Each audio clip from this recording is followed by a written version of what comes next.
You're about to join Jerry Parker, Moritz Siebert, and Niels Kostrup-Larsen on their raw and honest journey into the world of systematic investing and learn about the most dependable and consistent yet often overlooked investment strategy. Welcome to the Systematic Investor Podcast Series. Jerry Parker, Moritz Siebert, and I, Niels Kostrup-Larsen, are back with this week's edition of the Systematic Investor Series, where we continue our journey into the world of rules-based investing and share our experiences with you each week, hoping that you can find a few golden nuggets to implement in your own investment journey. Before we get into it, let me give a big shout out to our producer Dimitri for recovering the recording from last week, where we had a technical problem that led us to lose the audio, so to speak, at least the live audio, and then but we luckily had a backup of it, and Dimitri very successfully managed to bring it out to you guys a couple of days later. So thanks for that. Jerry, Moritz, we're recording this at a slightly different time than usual. So it's good evening to you, Moritz, and good afternoon to you, Jerry. Good afternoon. Yes, good afternoon. Feel wide awake. Almost 4 o'clock, so I feel great. Not chugging coffee like I usually do. Absolutely. I have to say I feel a little bit jet lagged after my 11-hour flight yesterday over here to Florida, but it's nice to be here.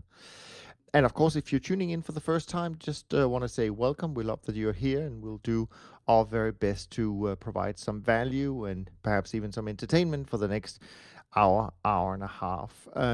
Let's jump into this week's events. Of course, as it has been the case for a while now, the week had a continuation of the bullish tone in equities, very firmly intact.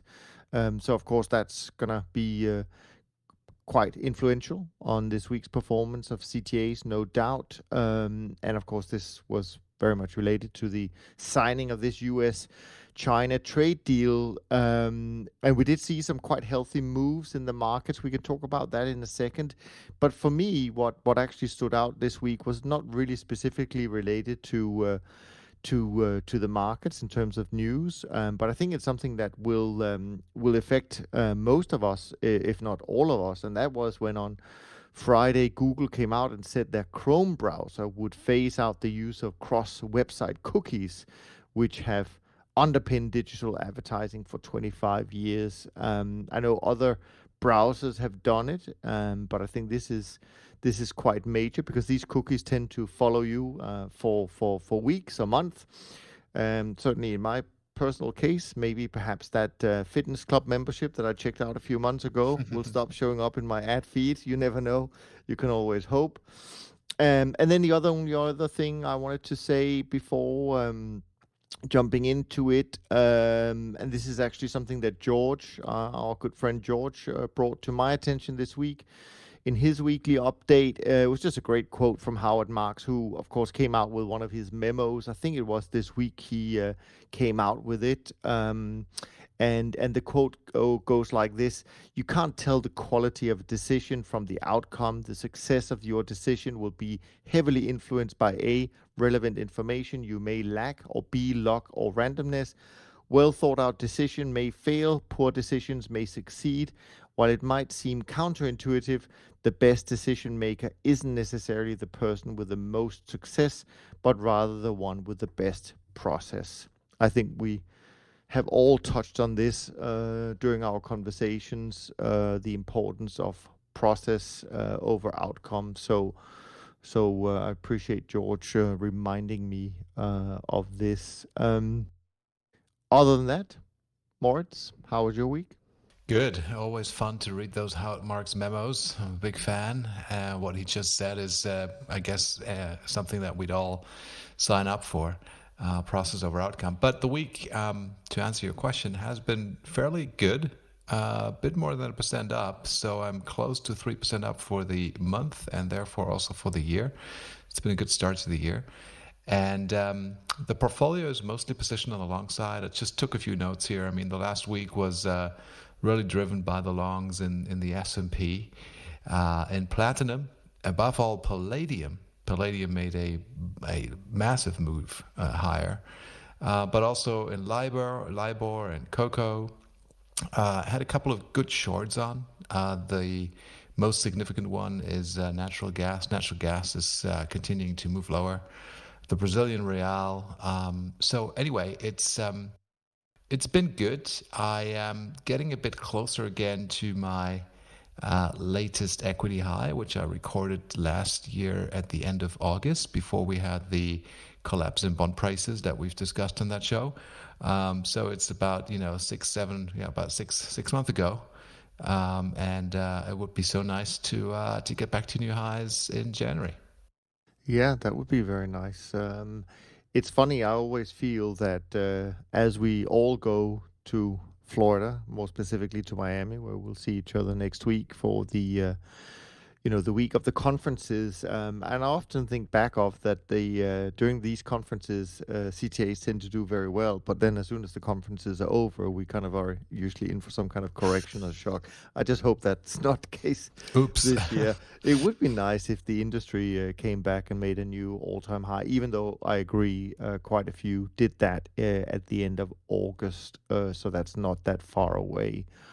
This week for us, also pretty solid. Like you, Moritz, equities, of course, the most important performance contributor, followed by a bit of profits in currencies.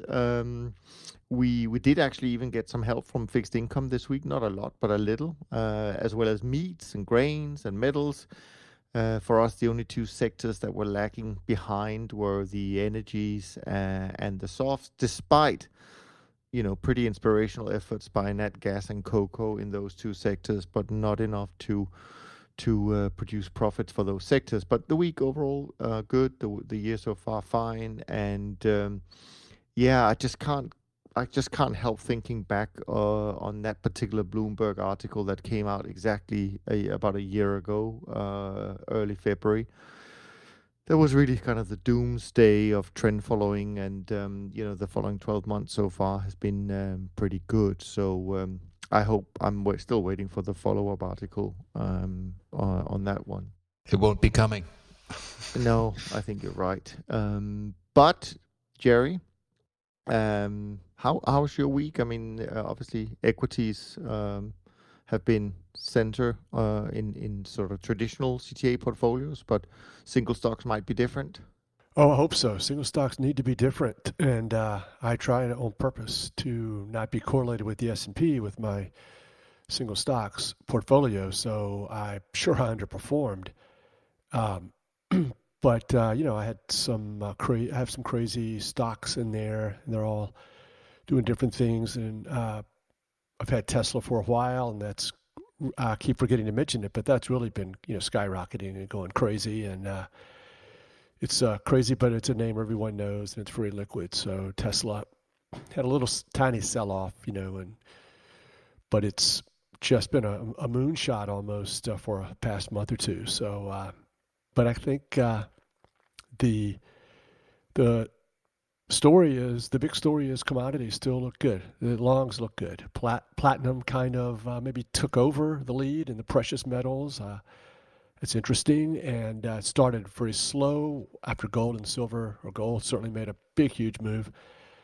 Turned into a pretty nice loss, and now it's just screamed higher and gotten a little bit stronger than gold probably. And then, of course, palladium. It's the crazy trade, and that's the one we should talk about because it's the big outlier so far for the past year or so, I guess. And I've got like to see in my different sectors some longs and shorts. So I've got some long wheat, the French wheat and the Chicago wheat, and short Minneapolis wheat. And but the bean oil still looks strong, and then all the other markets you guys mentioned, I concur. The fun to have some uptrends in the Russian ruble, Mexican peso, Israel, and then short. And I guess China kind of broke out to the upside as well. Dollar China to the downside, and then yen to the downside. So it's a lot of good stuff happening, and risk is not getting too one-sided. And Of course, all these things can turn around pretty quickly and turn into losing trades. But it's a good sign that the commodities are, which is a material part of most CTAs portfolios because they're so uncorrelated. And at least especially in my portfolio, I'm probably 35-40% commodities. Yeah, that's great. And also, I mean, it's been one of those areas where it's been difficult to differentiate in the last few years because the financials have been so dominantly. We've had pretty strong moves for periods of time in equities, the same in bonds. Currencies, of course, has been kind of a non-event for the last quite a while, at least sort of the broader or the sort of the euro dollar type currency crosses. But you're right. I mean, just looking at the year-to-date performance, I mean, palladium up almost 18%. We've got cocoa up 10% for the year. Sugar doing pretty well, platinum, and then on the downside, some pretty decent moves as well. Coffee down almost 14%, nat gas almost down 8%, almost down 9%. So nice to see that we're getting some movements in one of those areas where I think we as an industry really can add some value because a lot of investors find it hard to implement these markets in their portfolio. So doing it through a CTA or trend following strategy is not a bad thing, in my opinion. I was thinking today, I've brought this topic up many times on the podcast and in the tweets, but there is no way to get these markets in your portfolio, unless you're using trend following or a systematic approach. You can't get them in.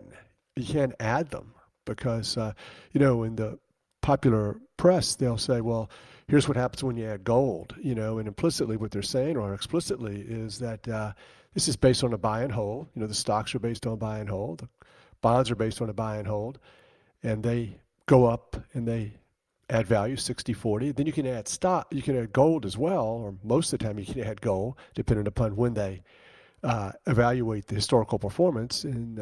But the cocoa and the grains and and all that, you can't get that in your portfolio because it doesn't go up over time. So it's like I sort of said, it makes me kind of like, I don't know how to word this alpha.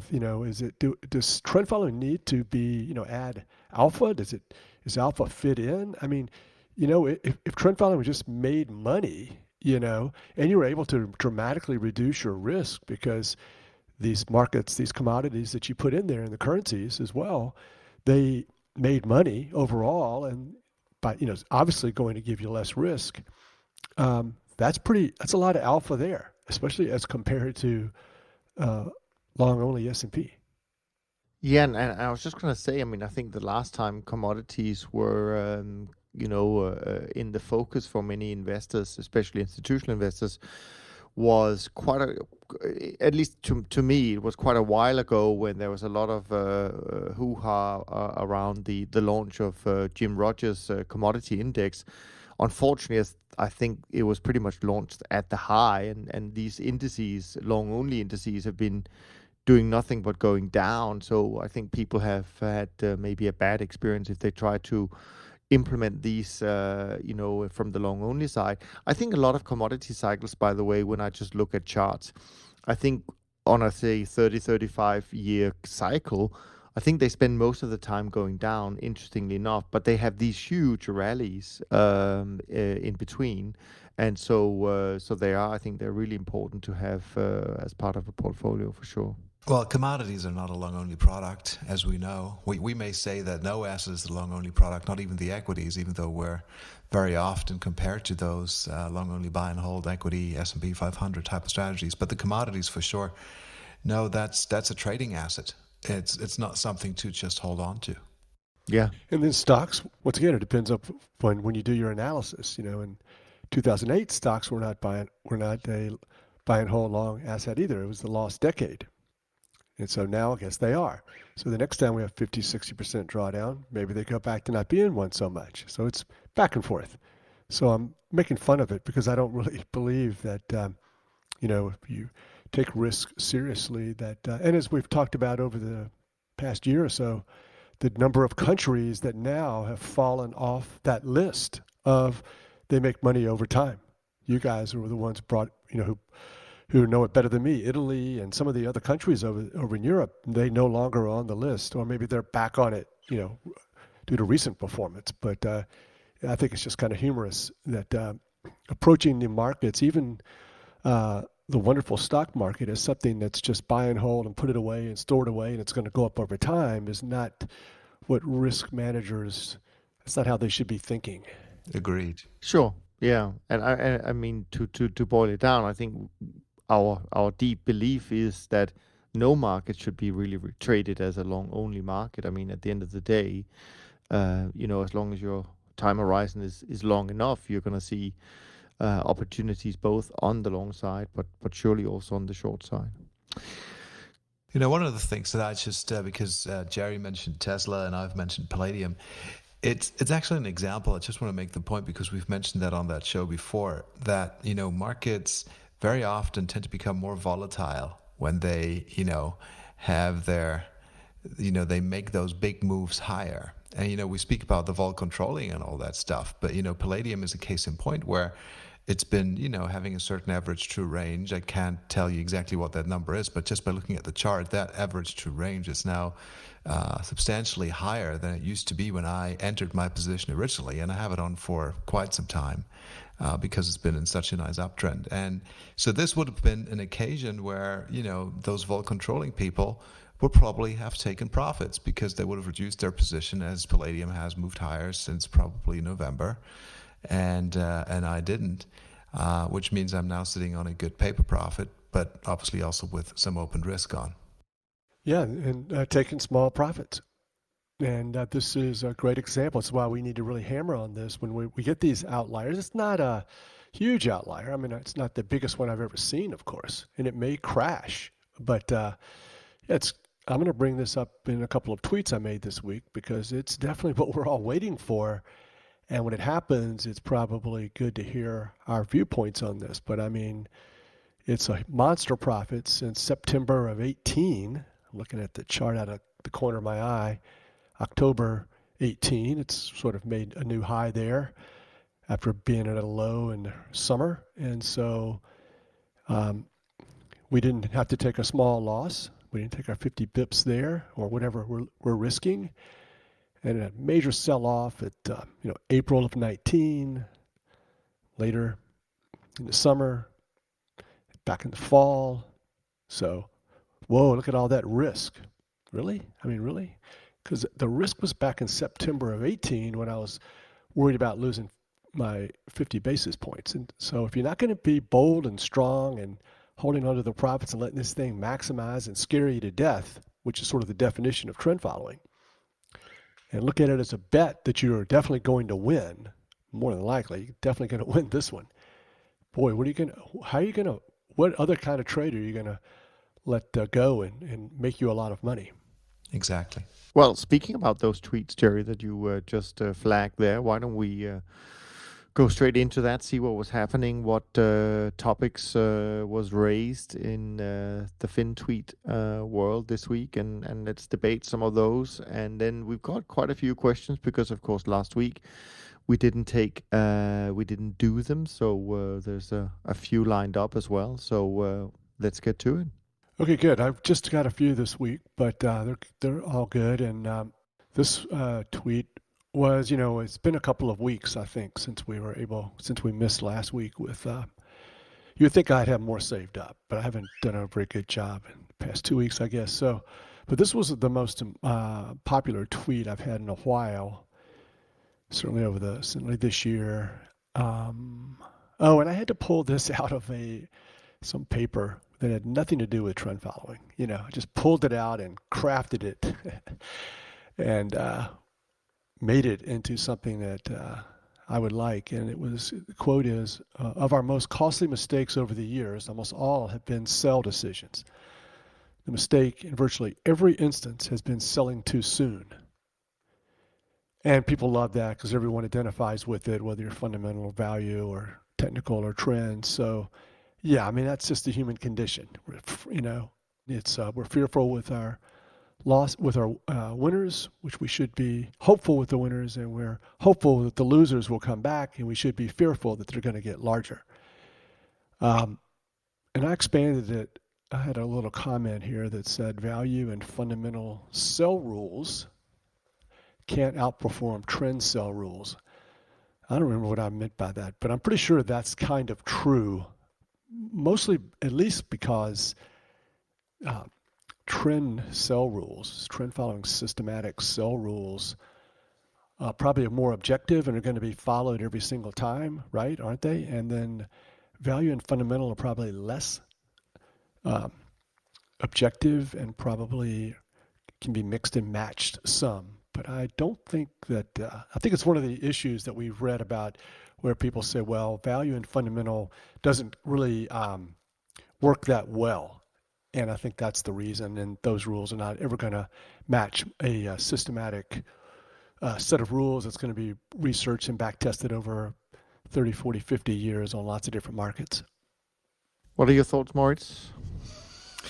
Not much to say there. I'm still and continue to struggle with, value and some of those fundamental definitions. I think they're much less clear to me than our trend following type of trading. I think, we could be accused of, using trend following in a different way. And I know you, Niels, at Dunn, you trade, you identify trades in a different way than probably Jerry and I do. But over the long run, it's pretty much a coherent picture that identifies both the three of us as trend following traders. But with fundamental, people look at enterprise value, they look at PE, they look at price to book, they look at price to sales, they look at all sorts of fundamental stuff. It's much more opaque to me, so I have more difficulty finding access to those type of strategies.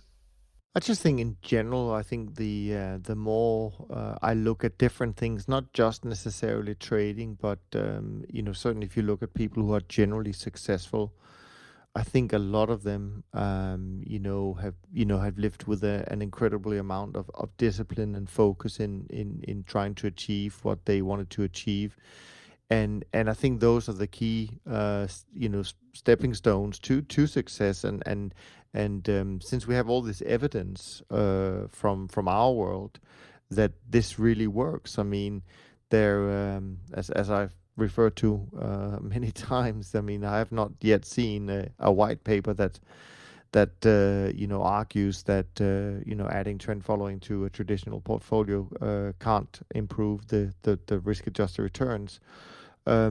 And I think in general, also, just from our personal lives, if there are things that needs to be managed well, whether it's a budget or whatever it might be, following certain principles or certain rules tends to be the way we get things done.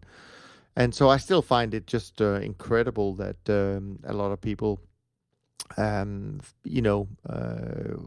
continue to find excuses for not approaching financial markets this way, or at least for a part of their portfolio. Now, of course, value can be systematized. So, you can have rules-based, strategies implemented in other things. But and if we look at the kind of the top 50 hedge funds, if we kind of take our world away from that, but just look at what's referred to as hedge funds, I think we'll find that most of them are rules-based or quant-based, so yeah, human nature unfortunately makes it difficult sometimes to embrace these things, even though there's plenty of evidence, and so it's not really an opinion. It's just the truth, I guess. So I followed up that tweet by saying by tagging onto it, selling down a position with a big profit, Palladium, due to elevated volatility is also a mistake of selling too soon. Those types of risk management rules create profit mismanagement. Yes, I'll have to always put in a little plug for being anti-vol targeting, and I should be very happy. Palladium is very small market. It's kind of illiquid, and probably the big $1 billion CTAs who like to come in there and make big waves and sell when the vol gets high. They will just crush this market. So hopefully they're not in there. And so it's a good market for small managers like me and probably a lot of our listeners. And Palladium is perfectly fine, but not if you're managing billions and billions, probably. So I probably shouldn't speak too soon, and that they won't do that, but hopefully they won't. But I think the palladium trade is interesting in that it's a good example of one of the reasons that I don't like to focus on this sort of idea. I mean, I'm sure it's kind of probably true, but I don't want to admit that it's that true. This idea that exits are more important than entries, because this trade is so large, it's going to dominate some people's performance. These outliers always do. Could break your year, your month, or whatever, and just getting it in your head that you got to figure this out. I've got to get this exit right. There is no getting this exit right. No one can predict. No one knows when it's going to go down. It's already had a couple of nice sell-offs, and only to go back to all-time, to highs. So, multiple entries, multiple exits. There's no way to know or predict. There's no such thing as, making this exit so important, because it's only in hindsight that you'll know that. And I think it's just an illusion to think that, because these exits can have such a material impact upon performance and shorter term performance especially, that you can sort of fall in love with them and say, wow, I really figured this thing out. I know exactly how to handle these. No, you don't. You don't know how to handle anything. History is not that great of a guide, especially if you're just looking at the big trends. I mean, there's not enough of them. You don't have, by definition, you don't have a good sample size for trends that look like palladium. So, get out of, 25% here, then wait a while, get out of another 25%, and et cetera, et cetera. But I just don't like this whole idea that I'm going to be impressed and be really intense on my exits when it's just all kind of random. Look at that palladium chart. I mean, I've just hypothesized, I'm sure how exactly those vol targeting funds do it, but I'm looking at the chart right now. There's a probability that they took off positions in November, December time, when just looking at the chart, the volatility started to become larger. And how would you feel now? I mean, now the market is another 15% higher. But, if you just, had, stayed with your trend, moved your stop higher, but this is interesting. Sure, but this is interesting, Mort. I mean, I don't want to defend vol targeting, because I don't. Yeah, I mean, we do adjust positions on our side, but I wouldn't call it vol targeting. We don't have a target for vol. So if that's the definition, then we don't fall under that definition. But on the other hand, we don't just sit with the same position size as we did when we got in. Because there are, we look at risk on a portfolio level, and we want to control that within certain limits. So we may have different approaches there, but I mean, I think it's fine to use palladium as a good example of if you could hang in there, you would have made a lot of money for sure. But I think also, in fairness to the discussion, I think we also obviously have to recognize that sometimes, when you have a big spike in a market and some people take part of the profit out, which, then very often that actually turns out to be a good thing. So, I mean, it's hard to just take one example and say, yeah, I mean, how do you feel about it now? I mean, sure, maybe this time it would have worked, but there are obviously other times where market trends change dramatically or reverse dramatically, and of course, in those situations, it could work. Frankly, to me, I don't think it's a question of good or bad, and I actually enjoy the fact that people do it differently, because if some people want to just buy and hold, so to speak, or I don't mean buy and hold, but get into the trade and stay with it for long. Other people want to trade around it. I mean, it just adds liquidity to the markets, I guess.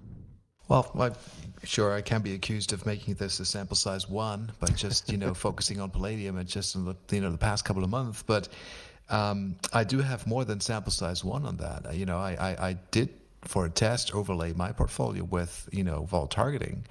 And I may use a different or incorrect way of vol targeting, but what I can tell you is that in my case, it increased my average loss, and the vol targeting overlay did not produce better risk-adjusted returns for me. Oh, I agree with that. I'm not taking the side of saying that it's better. I have no evidence for that, and it probably isn't. And I think I agree with you. I Yeah. mean, there may be many examples where taking the profit sooner, with the benefit of hindsight, was the right thing to do. But we don't have that hindsight. But on to your point, Moritz, and I think this is important.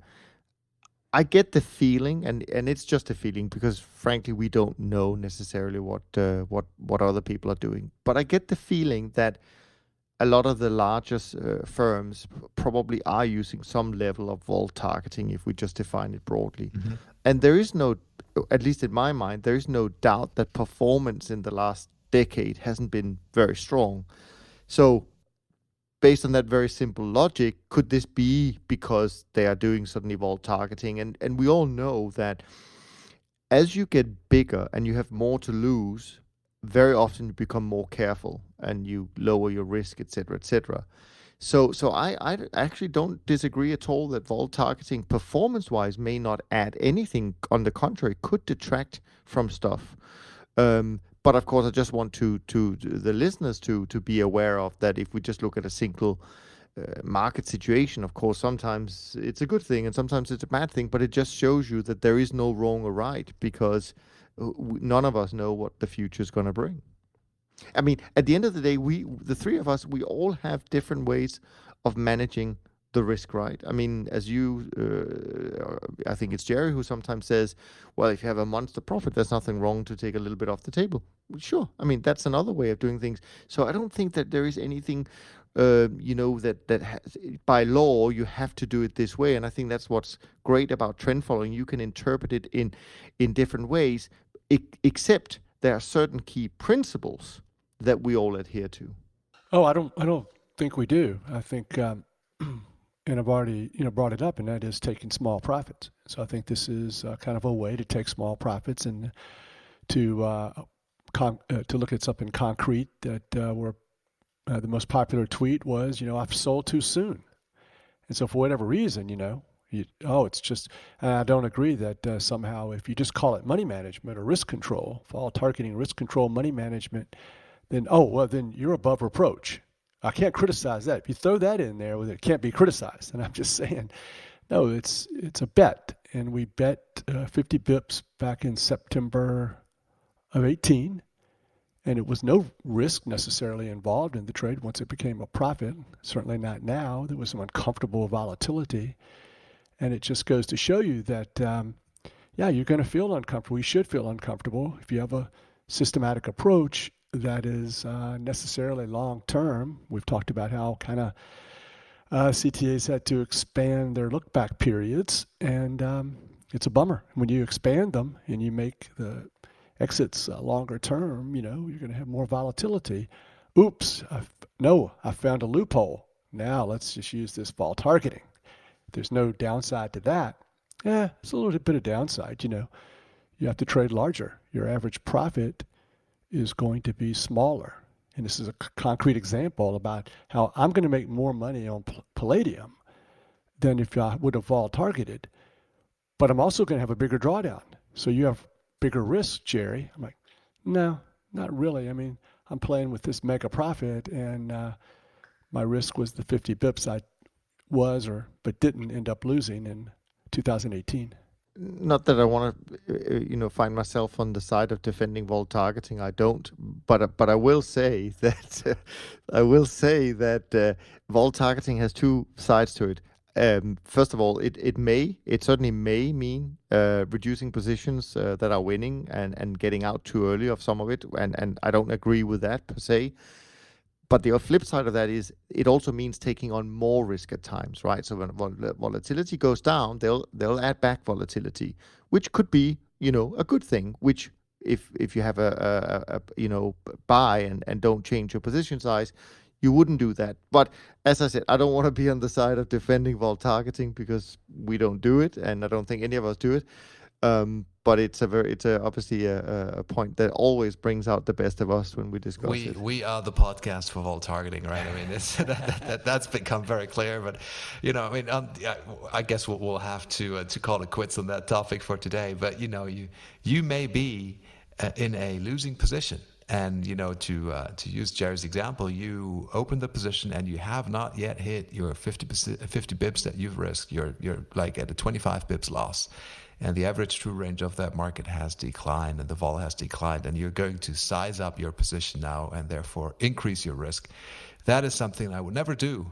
Really, not keen on doing that at all. You're making. I have to interrupt you here, Moritz, because I think you're making an assumption that I don't know is true, and that is that vol targeting funds use stops like traditional breakout systems, and I'm not sure they do. Yeah. I think they manage the risk in a different way, and therefore we can't say necessarily that they will end up taking on more risk per se. I just want to throw that in there before we all send off the court for talking too much about vol targeting.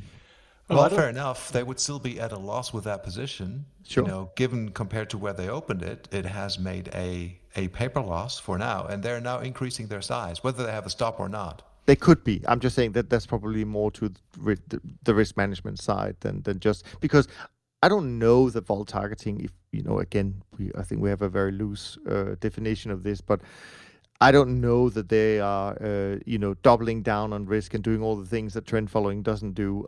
I'm sure they're not really doing that. But anyways, I don't know for sure. Okay. Yeah. Anyways, that was great. That was one topic, Jerry, and we're already running at a high pace here, energy-wise. Well, I'm going to let you have your way, but I'm certainly not finished, and so we'll come back to this at a later time. Trust me. Trust me. Sure. It's a plague. I'll have to find someone to come on that show that when we do that really does vol targeting, because we don't. Oh, that would be fun. Yeah. Oh, that should be our next guest for sure. They're loath to kind of defend it or talk much about it. Try to draw them out and can't. Hard to do. No, they don't really want to talk about it. But just this morning, I read another article from Morgan Housel, who I like to quote a lot and read a lot about. And I just posted it this morning. I like this article. I brought out a few of the parts of it on Twitter.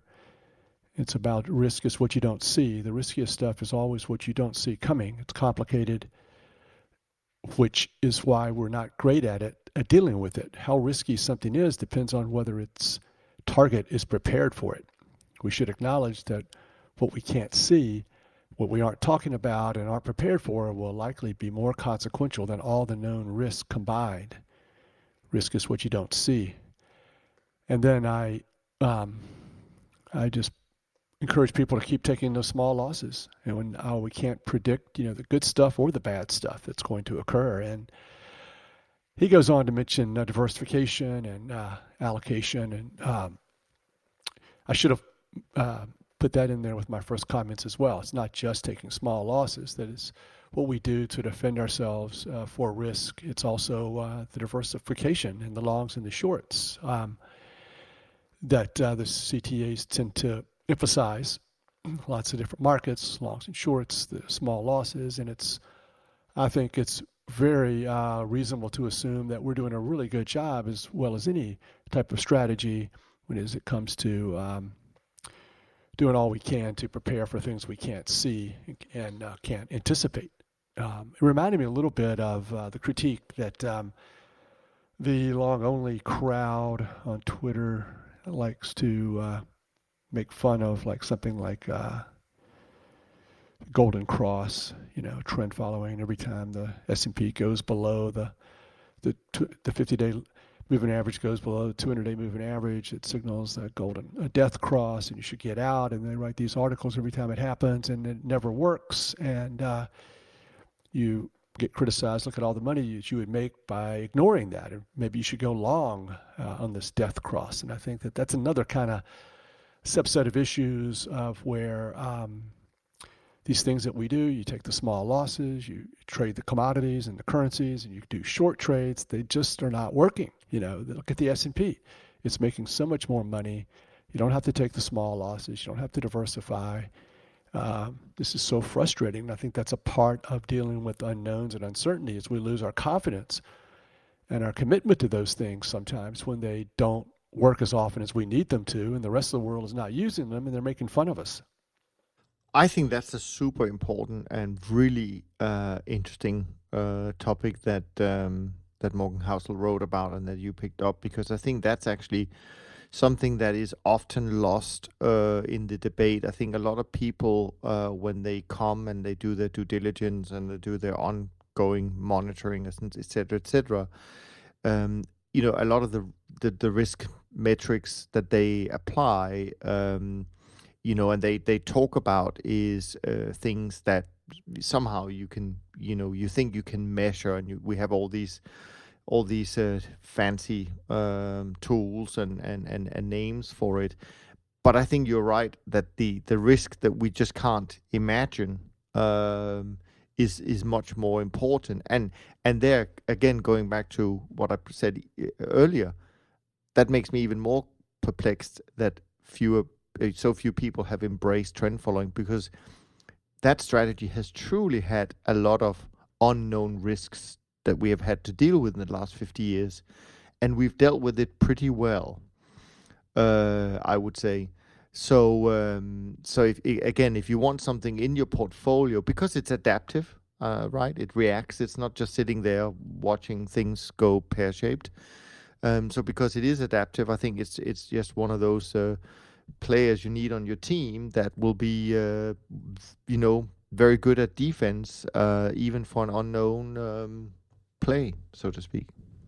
I agree. I mean, history has shown us that, in the financial markets, it normally is a surprise ingredient that gets the financial markets pot to boil over. It's something that nobody anticipated. Everybody's talking about a different thing, and then something else, some curveball comes around the corner that nobody could see, and that gets the stuff to topple over. And we as trend following traders, we may not be there right at that point in time when it tips. We may have the wrong position on. We may still be long equities, and equities go down, right? So there is no hedge, as we've said before.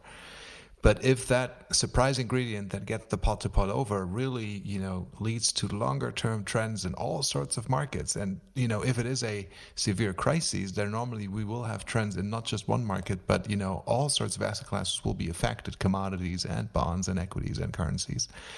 Then, sooner or later, we will get onto those trends, and we will enjoy that volatility from a trading perspective with our programs. So those are the times when we have very good odds of shining. And it's just, we just tend to be skeptical. And I think I've missed so many opportunities in investing outside of trend following where I was just too skeptical.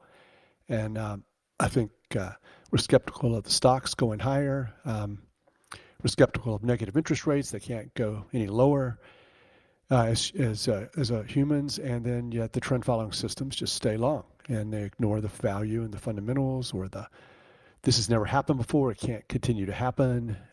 Rates have got to go higher. And yet the approach is just always looking pretty darn good compared to conventional wisdom. Yeah, indeed.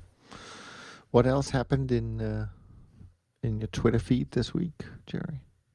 Well, it's not a lot going on. There was one article I read in the Financial Times. It talked about the Quant winter.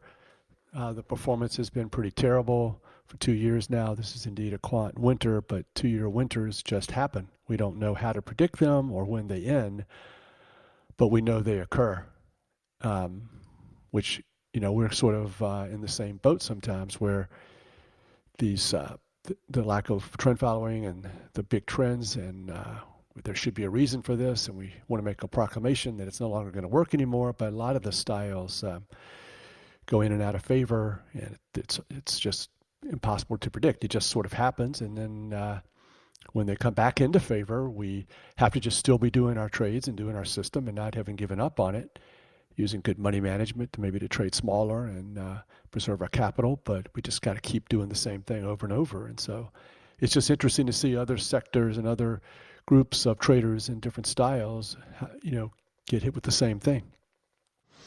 Yeah, I mean, I think we desperately need patience in our industry, in many things. I mean, not just in our industry, but the way performance is viewed when you trade, 50 plus markets, yet you're being measured on monthly, quarterly, even yearly performance. It just doesn't make any sense at all. Neither does it for so many other strategies, of course. It truly is, 10, 20, 30-year horizons that we need to keep telling investors that that's what they need to have in mind and stick to when they create their portfolios. But that's just one of those other human biases that are really difficult for them to, or for all of us to maybe live up to. I tweeted the same article, and it included some quotes by Cliff Asness, who we like and who we've quoted before. But so I thought this is a nice article to tweet about, and then I stepped back and thought, well, I really disagree with that thing because I don't think that we're in a quant winter. I mean, are you? I'm not in a quant winter. Is Renaissance in a quant winter? Is D.E. Shaw, Two Sigma, and all those other quant firms, are they in a winter? I mean, the last time I looked, they're making new highs.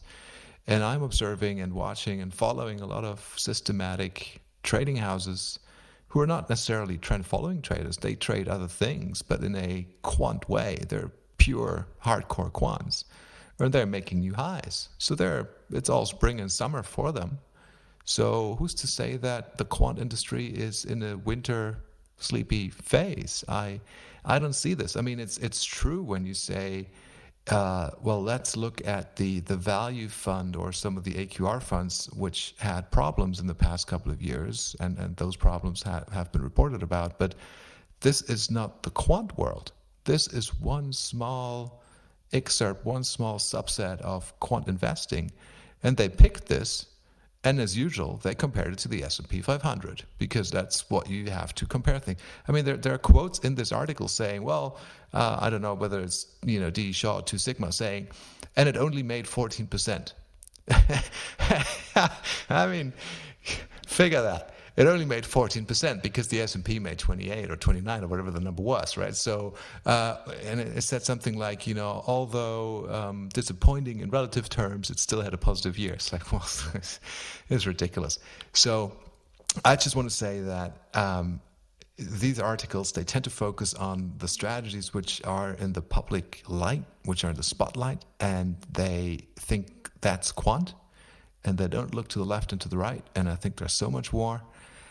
And those strategies are not in a winter phase. And on top of that, Moritz, as we've talked about often, and that is that these articles tend to highlight things that may not be working. Negative headlines certainly sell better than positive headlines. And as you rightly said, that probably won't be a follow-up to the article about CTAs. A terrible situation in February of last year, and this is I think that's the extinction moment. Yeah, exactly. And it's they don't really know what they're writing, and they want to compare a industry like hedge funds or CTAs or quants, and who have one of the characteristics is complete freedom, almost complete freedom. So by definition, everyone's a little bit different, and here's a group that's not doing as well, and maybe there's another group of guys who are doing just as well, or who are doing a lot better. And it's not like an index where people are trading the index or hugging the index. So I think, if it's possible that the best trend following systems out there didn't trade enough bonds last year, and then some of the and then this year it'll be something different. So it's the choices we make, seemingly small choices, can have a big, huge impact on performance. And you just have people writing things that, unless you're inside and you know what I'm doing, what Dunn's doing, what Moritz is doing, and all the different managers are doing, you really can't make too many big pronouncements and comments. So, and as you say often, Jerry, from that research, you found that the funds that have had the longest underperformance often are still the ones who have the best long-term performance, right? So you can't. That's why I also feel that patience and having a true long-term view is vital. In this business.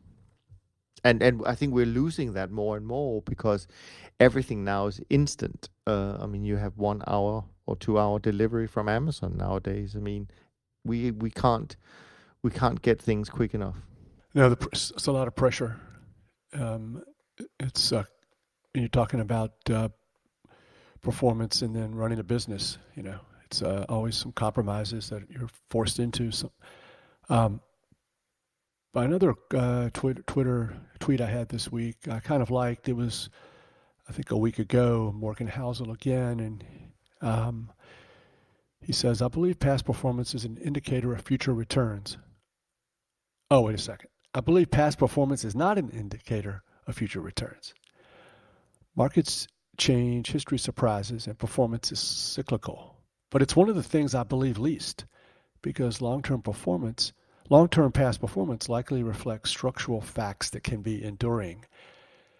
I like that, and the more I read it, I like this idea that I believe that, but I don't believe it a lot. I thought that was pretty funny. I like to think that I can be nuanced in that way, in an honest way, and not get too crazy. But I felt like that's what I've been trying to say when it comes to history, past performance of markets and what's going on in the markets, and things change, history surprises, markets change, crazy things happen, Trump, zero interest rates, all the crazy things that we benefit from or suffer from all the time.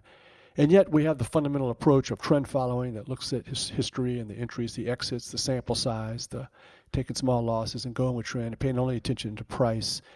And that is sort of enduring, but the facts themselves and what it's going to look like, the NAV, where the money's going to come from, it's going to be different. So I think that's powerful. I like it. Absolutely. Yeah. I don't have much to add to that topic. Moritz, any thoughts?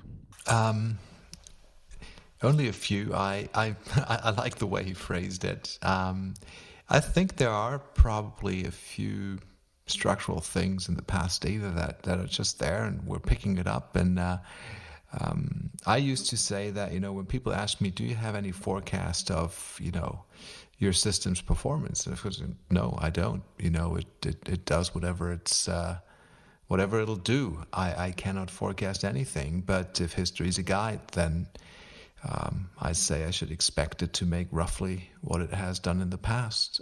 But, with ups and downs and in between, I don't know if that's going to be the case next year or 2 years or 5 years. But it is really the only guide I have. It has done this in the past, and I have no reason to expect it to be broken at that point in time. So why not assume that it's going to deliver on that again in the future? So maybe I do have a comment on that anyway, that topic, and that is, this is exactly right, Moritz, because, with most predictions, it's easier to predict the short term, right? So when people say, okay, we know what the weather is today, what's the weather going to be tomorrow, they can probably make an educated guess. When it comes to returns, it's the complete opposite. So 1 year's performance, 1 week's performance, 1 month performance from another in our world is very, very hard to tell. I would say impossible to tell.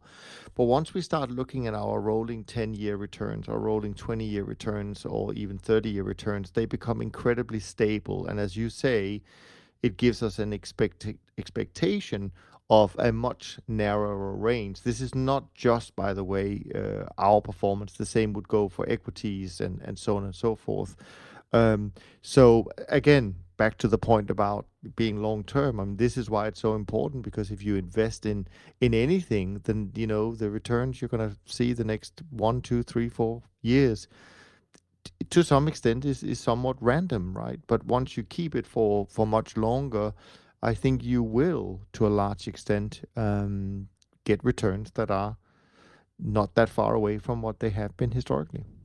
Yeah, when Moritz was talking about predicting or whatever, something popped in my head. I remember this story back in the early 80s, and somehow Rich got asked, like, what do you think is going to happen in the markets? What's going to happen? We're asked that a lot, and what's going to happen, and what do you think is happening? And I just remember thinking, oh, this is going to be interesting.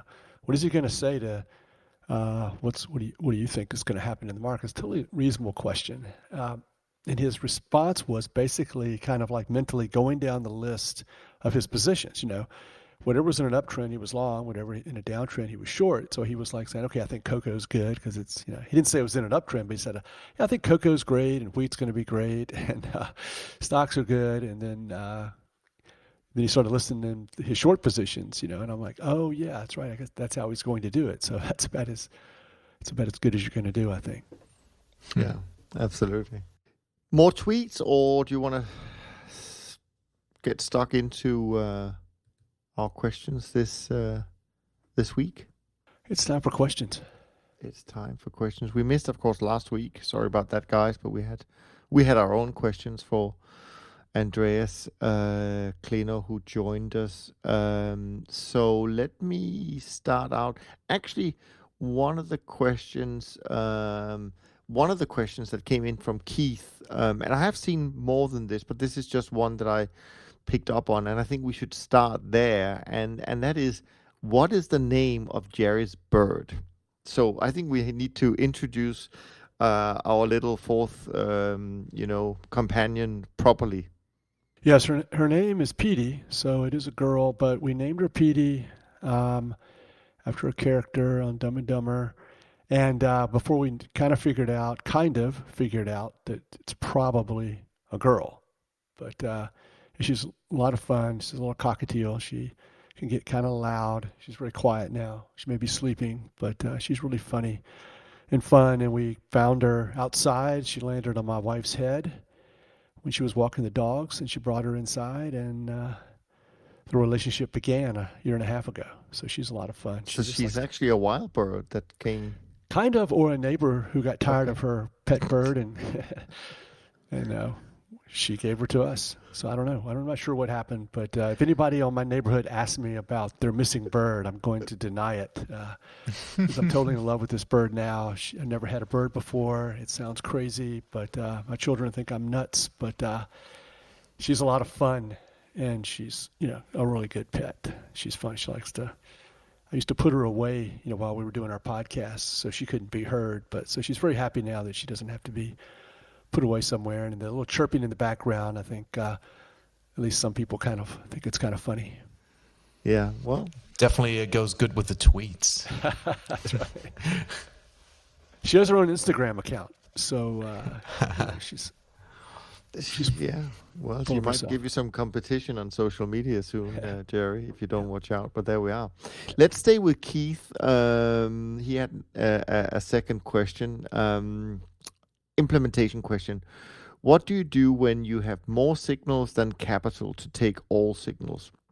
Should the system be set up trade size to handle a trade in each market? Can I really trust my backtest if I'm unable to take every signal in the future? I understand that you guys are trading futures and that the leverage allows you not to use all your available capital, but can you offer any help for traders applying a system in equities non-leveraged accounts?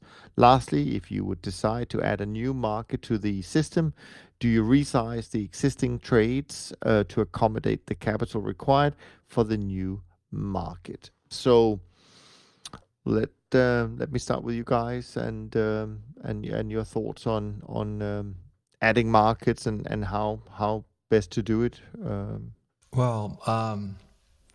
Let me go back to those signals. I think it is extremely important to be able to take the signal and not miss the signal.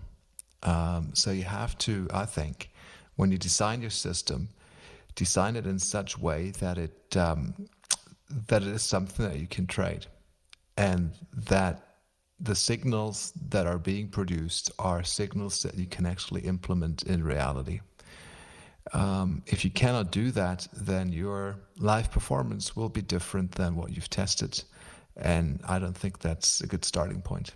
So I know it is, you won't be able to trade a trend following futures trading system with, $5,000 of starting capital. That's just not going to work. Then you need to be doing something else, maybe invest in a CTA and put your money there. But if you have sufficient capital to trade a portfolio of, say, 15 or so markets, maybe 20, then design it in such a way that you can take each signal. And it's not only the capital; it's how much risk are you going to be taking for each trade? There's different parameters that you can use. Where do you put your stops if you're using stops? How much risk are you going to take?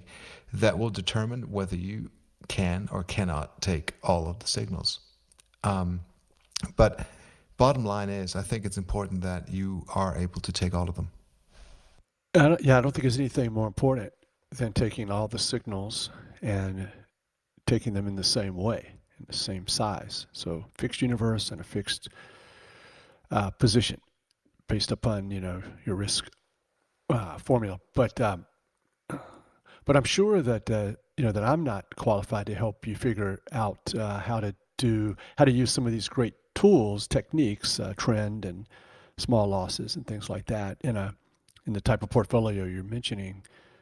But I'm not 100% sure that you can't do it. I just don't know how to do it myself. But certainly from a CTA, systematic trend following point of view, I don't think there's anything as important as doing all the trades and doing them all the same way. And and I'm not a fan of saying, kind of in a routine kind of way, habitual way, well, it's for risk management reasons that I'll take the trade, but at half speed, because I don't have enough capital. So I don't really think it matters what your excuse is. And even though that might be one of the better ones, it's still violating the reasons that you want to do all the trades and do them the same way. So let me tackle the question slightly differently. The way I understood it, Keith, was probably that you were trading equities yourself, not necessarily doing what we do, and you were doing it on a non-leveraged basis. And I would imagine, depending on account size, of course, but I mean, equities in theory could be traded, I think, to a large extent at very small, if you're doing, buying one stock of something or one share of something, I mean, you would get down to pretty small numbers. So I would imagine that unless your universe is, thousands of stocks, I would imagine that you could, you should be able to get your full portfolio on if you're doing that. Now, if you're trading equities and you don't trade any kind of derivatives, I would imagine also you could have trouble with getting shorts. So I want to, confirm what Jerry and Moritz says about the importance of, if you're testing a certain system, that you need to be able to trade that. So I don't know what you're doing with your shorts, but again, we think they're incredibly important, of course. And finally, I would say yes. I mean, if you're adding more markets to your portfolio, I would recalculate what should your new position be, because clearly you shouldn't just arbitrarily add new markets. I mean, if you're adding new markets and you've done your test on what that portfolio should be, then maybe all positions might be slightly different. But that's what you want. You want your new system, including those markets, to be implemented so that they match what you have just tested to make that decision. So just adding a little bit on that. Let's jump to a question from Neil. Neil has a question. If something is going up, let's say XYZ stock is rising for a period of time, is it any more likely to rise in the future? Or is it more likely we just have no idea what will happen and just say, I think it should say stay in if it rises?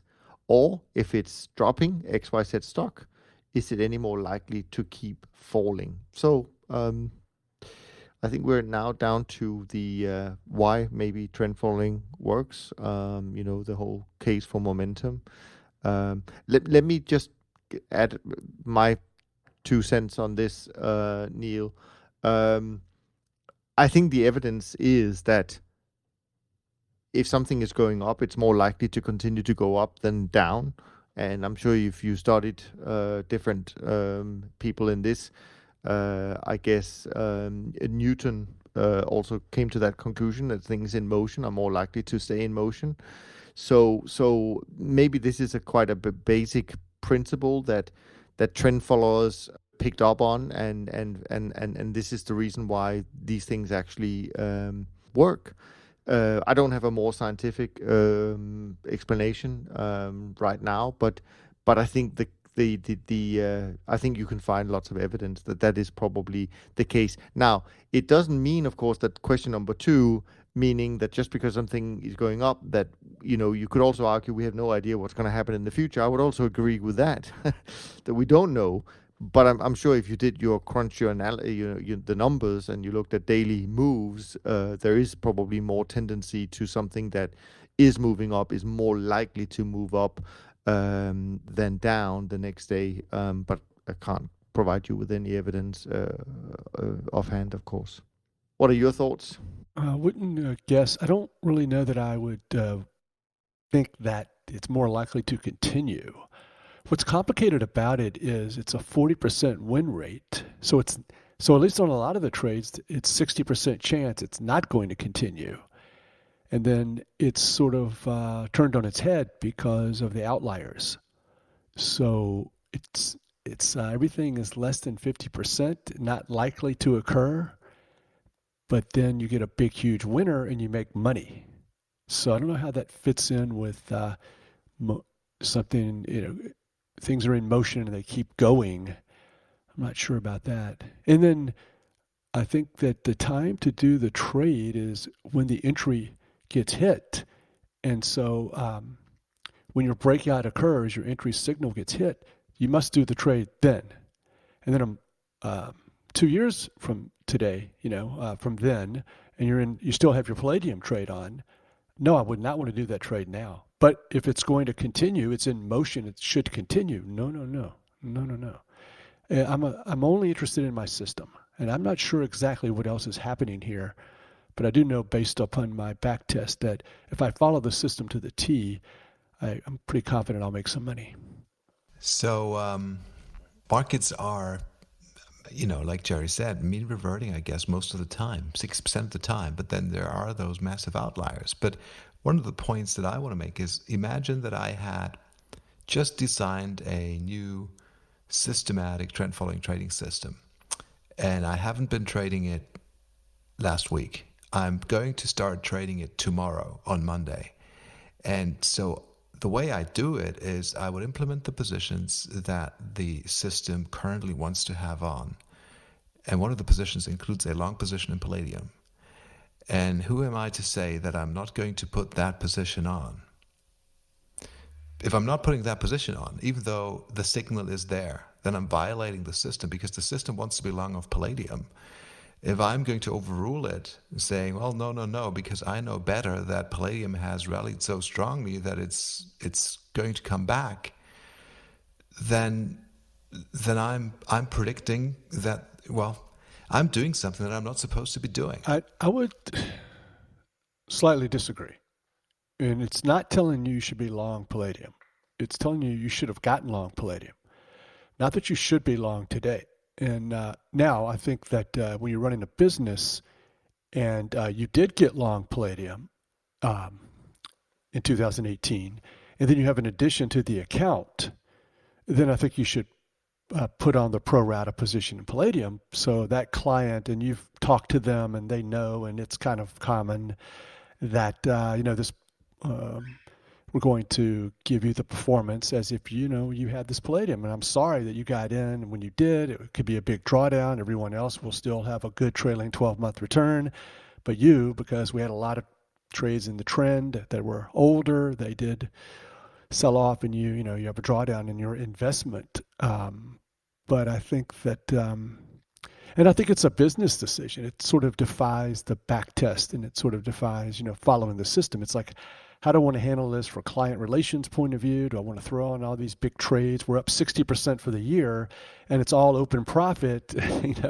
How are we going to do this? And so I think it's sort of outside of the scope of the system to some degree. Interesting. All right. Different views on that topic.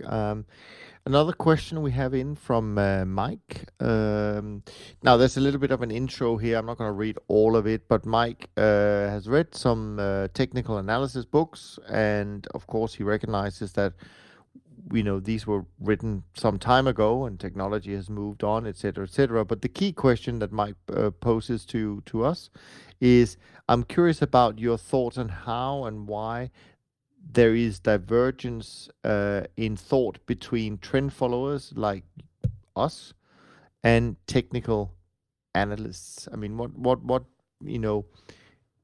are the differences between what we do and what quote unquote technical analysts do?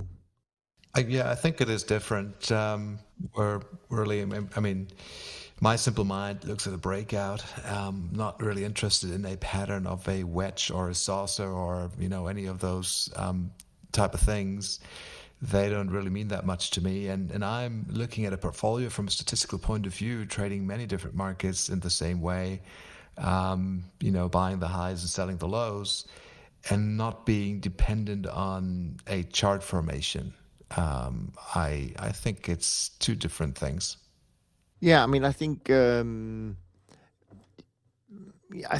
technical analysis is quite broad, and some technical analysis styles, in lack of a better word, are very hard to systematize. But that's not to say that some of them can't, and I do think that certain patterns could be certainly programmed, and they can be as good as anything to identify potential trends. So in that sense, I don't think there is any difference. I think the reason why trend followers tend to do other types of signal generation is that it's probably easier to some extent to use things like moving averages, breakouts, time series momentum, and that we have found them to work pretty well. So those are my thoughts. Any? I'm not exactly sure what technical analysis all encompasses, but I would say that it's probably just a difference between system trading, where the entry and the exits are sort of tied together, and then maybe technical analysis is like looking at a chart and saying, okay, that's a top or that's a bottom based upon. It could be a breakout, but like these other saucers and stuff that they head and shoulders and things like that. So I don't know if it's a back-tested entry, exit, stop loss, systematic, follow these rules. That's what we do. Get nervous when trend following is kind of called technical as it relates to fundamental. So it's technical versus fundamental. So, but I guess I've heard people do that, and it's okay. But hardcore technical analysis people are much different than system traders. Yeah, absolutely. All right. I just noticed another question through the.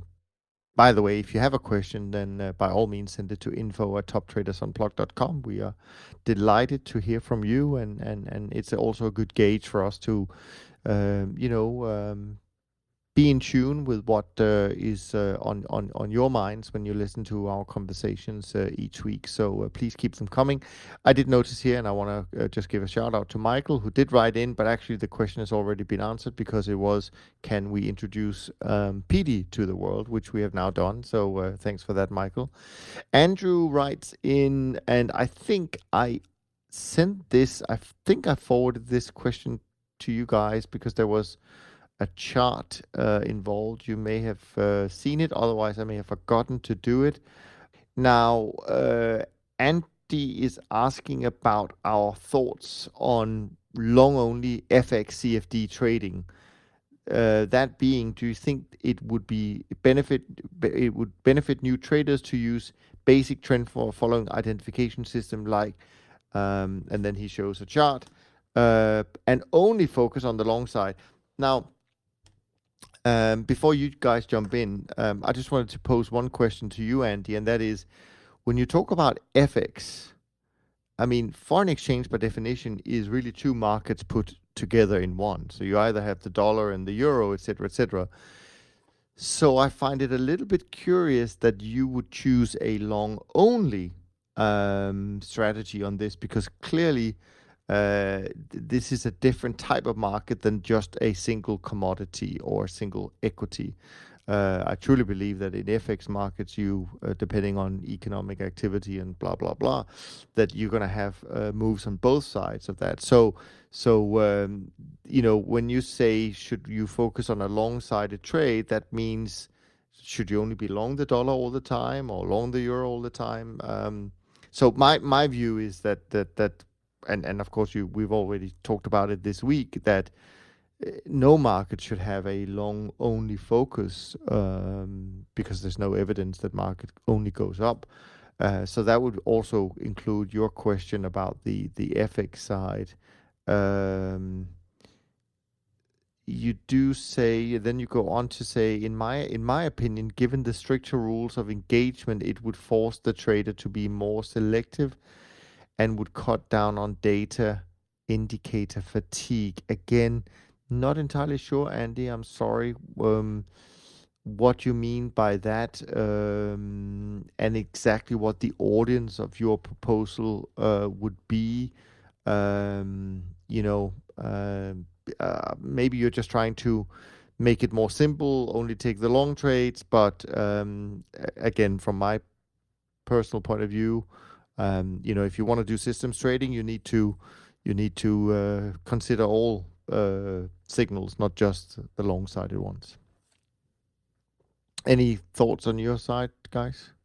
Yeah, shorts are great. You should do shorts if you can. I think it's particularly, maybe it's I would sort of argue that it doesn't make sense not to do the shorts, and certainly I agree with Niels in that a great example of that is only wanting to do long currencies. So that kind of highlights practically why things can go up and down and why not. I think it's also a situation where when you do a back test, you are usually going to see the longs that perform better, and yet in order to increase your sample size, you need to not look at those longs separately, but add them together with the shorts and say, okay, my system's average trade is the combination of all the trades, the longs and the shorts, and not just the longs. And so you should never not want to trade the shorts if it's all humanly possible. Nothing to add here, really. You've mentioned it all. Fair enough. Now, we were posed a topic by George 10 days ago, 12 days ago, something like that. I've got it here. Do you wanna get into that today? I forgot the Sure. topic. I forgot the topic too, but All right. Well, that's going to be even more fun, especially because, Moritz, you actually gave us a very full length email response, which was very interesting. So I think you're going to be in for a treat here. So anyway, so this is from George, and George writes, one thing I've been thinking about lately is how many famous system traders don't really code. You guys discuss it on the last episode. Larry Hyde talked about hiring the right people for the job in his book, including coders. I read Richard Dennis always hired coders for his systems. From the grapevine, I'm pretty sure Eckhart isn't a coder. It's a coder, works with a coder. I'm guessing Bill Dunn doesn't code anymore, if he ever did. I'm sure there are other examples. I think there's a common misconception in the business that being a coder is the way to go in finance these days. Learn to code, and man, oh man, that's your ticket to fame and fortune as a trader. But reality paints another picture, and I think the programmers are somewhat of a replaceable commodity. I find it interesting, and it makes me wonder, what is the skill of the great systematic traders? Understanding markets, the ability to convey system logic to coders, fundraising, managing various employees and a business, a vision, and the ability to enact that vision, willingness to take risk in the markets, being the figurehead, all of the above. So that was the topic that he brought. I think it's a super interesting topic. I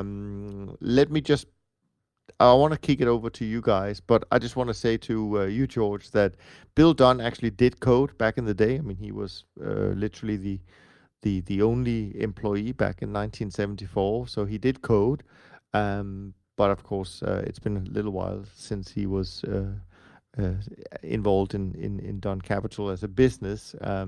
So no, he doesn't code anymore.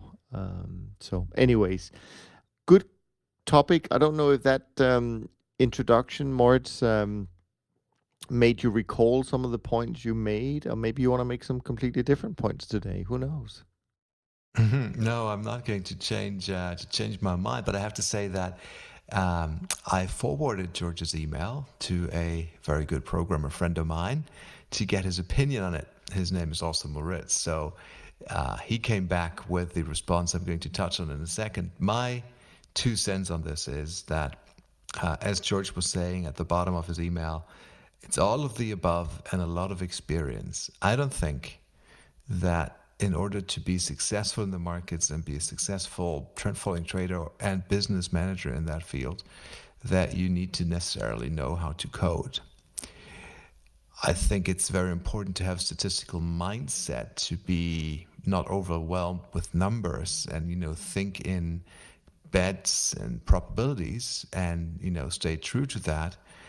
But you can literally, the way that we trade, you can prototype all those great ideas in a spreadsheet or in a software such as, TradeStation or multi-charts, all of that, which, may require you to be a little bit knowledgeable about coding, but it's something different than being a full-fledged C#, C++, or Python programmer.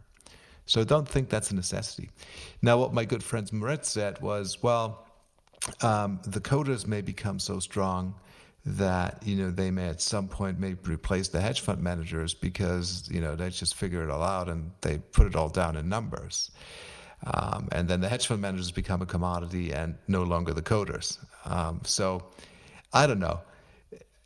I guess the truth is somewhere in the middle. If there's more to trading than just being a good coder. If you are a good coder, that does not mean that you have the ability to follow a system. It doesn't mean that you can come up with a good trend following trading system. It doesn't mean that you know anything about risk. You may be coding complete garbage. So it is, as we've said so many times, it is a process, it is a journey. Nobody becomes this trend following trader overnight. It's a lot of trial and error, or you have to be taught and educated by people who know what they're doing and then use that knowledge. So great topic, but really my bottom line is it's an asset. It's a valuable asset if you can code, no doubt about it. Is it a key firm requirement? No, it's not. I like that last couple sentences. I agree with all of that. So I think that if you're young or if you're not that young, but you want to get involved with hedge funds or managing money or CTAs, do what it takes to get in there and learn from smart people and get a job, and maybe coding is what you want to do. And you can maybe impress someone. And then I've known people who were good thinkers, math and logic, and taught themselves to code on the job, solve their problems. If they were in the research department or in the strategy and model building department, they taught themselves how to code. So that's what you want to have, a brain that says, hey, how do I get to the next level? How do I solve some problems, my problems? I have some things I need to come up with. How am I going to do that? So if you can figure out a way to hand it off to a friend who can code for you, or figure out how to code yourself, whatever, just, it's solving problems, getting things done.